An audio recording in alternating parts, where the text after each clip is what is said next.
రాష్ట్ర ముఖ్యమంత్రి గారు నారా చంద్రబాబు నాయుడు గారు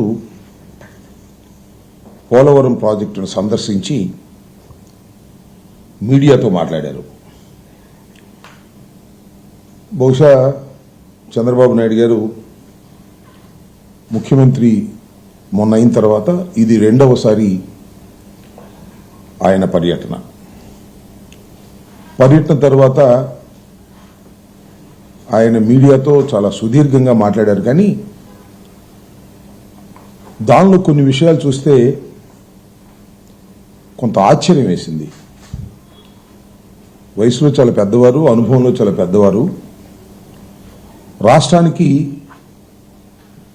అదృష్టవశాత్తు 4వసారి ముఖ్యమంత్రిగా చేస్తున్నటువంటి వ్యక్తి మాట్లాడిన ప్రతి మాట కూడా అసత్యాలతో కూడుకున్నటువంటి మాటలు మాట్లాడారు. ఎందుకంటే నేను అద్యాంతం ఫాలో అయ్యాను.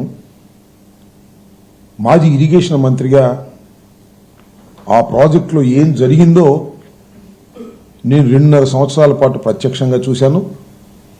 అంతకు ముందు జరిగినటువంటి విషయాలను కూడా సమగ్రంగా తెలుసుకున్నాను.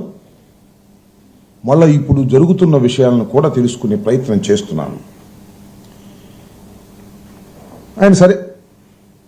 ఆయన ఎప్పుడు చెప్పే మాట ఉంది కదా, ఏది రాష్ట్రం విడిపోయినప్పుడు ఆ 7 తెలంగాణ గ్రామాలని కలిపేంత వరకు నేను ప్రమాణ స్వీకారం చేయనన్నాను, అందువల్లే కలిపారు, అసలు ఈ ప్రాజెక్టు నేనే తీసుకొచ్చాను, భూమార్గం పట్టించాను, అసలు రాజశేఖర రెడ్డి గారికి ఏమీ సంబంధం లేదు, దీనివల్ల ఎన్ని ఉపయోగాలు ఉన్నాయి, ఇవన్నీ ఆయనకు సంబంధం లేకపోయినా ఇది డాక్టర్ వైఎస్ రాజశేఖర రెడ్డి గారు కలలు. కానీ దాన్ని ప్రారంభించినటువంటి వ్యక్తి రాజశేఖర రెడ్డి గారు లేరు కాబట్టి ఆయన దాన్ని ఓన్ చేసుకున్నట్టు, ఆయన చేస్తున్నట్టు ఇలాంటి కథలన్నీ వాళ్ళు చెప్పారు. ఎప్పుడు చెప్తూనే ఉంటాడు, ఆయన పురాణం అంతా చెప్తూనే ఉంటాడు. దాన్ని ప్రజలు వింటూనే ఉంటారు, నమ్మరు, అది వేరే అంశం. ఇక్కడ విషయం ఏంటంటే 2014-19 వరకు రాత్రి పగులు పనిచేశారంట. ఎక్కడ రాత్రి పగులు పనిచేశారు అసలు మీరు? 2014లో రాష్ట్రం విడిపోయిన తర్వాత మీరు కొంతకాలం పనులే చేయలే, బేరసారాలు ఆడారు. కేంద్రం చేయవలసినటువంటి ప్రాజెక్టుని టోటల్గా కేంద్రం తీసుకోవాలి, కేంద్రమే ఖర్చు పెట్టాలి, కేంద్రమే చేయాలి, అలాంటి ప్రాజెక్టుని మీరొద్దు మేం చేస్తామని చెప్పి బతిమలాడి బామాలి తీసుకున్నారు మీరు. అది చరితాత్మకమైన తప్పిదం మీరు చేశారు.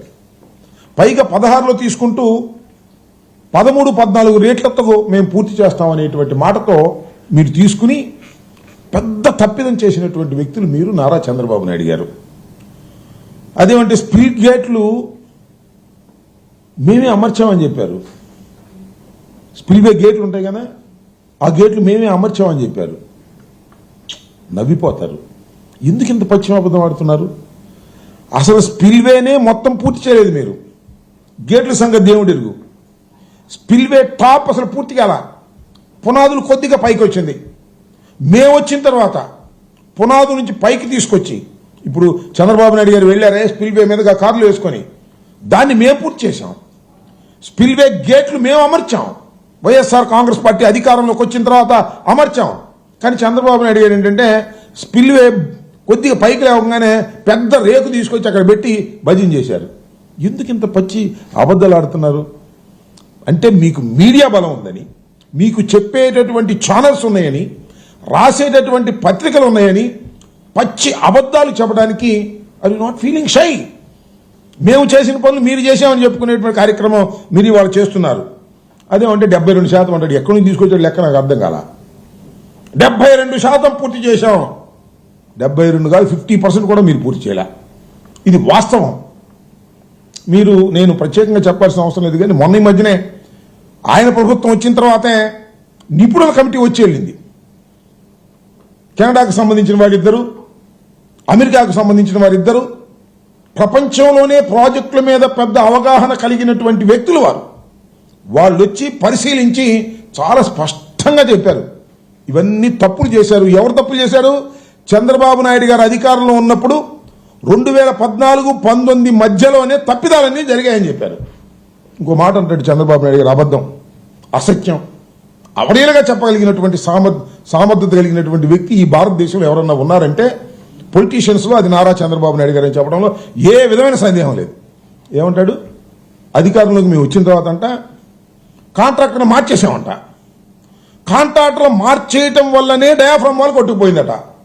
అనేక సార్లు చెప్పాను నేను. చంద్రబాబు నాయుడు గారు విన్నారు, అప్పుడు దేవినేని ఉమా గారు విన్నారు, ఇప్పుడు నిమ్మల రామానాయుడు గారు వింటున్నారు. డయాఫ్రమ్ వాల్ కొట్టుకుపోవడానికి గల కారణం ఏమిటి? Question mark.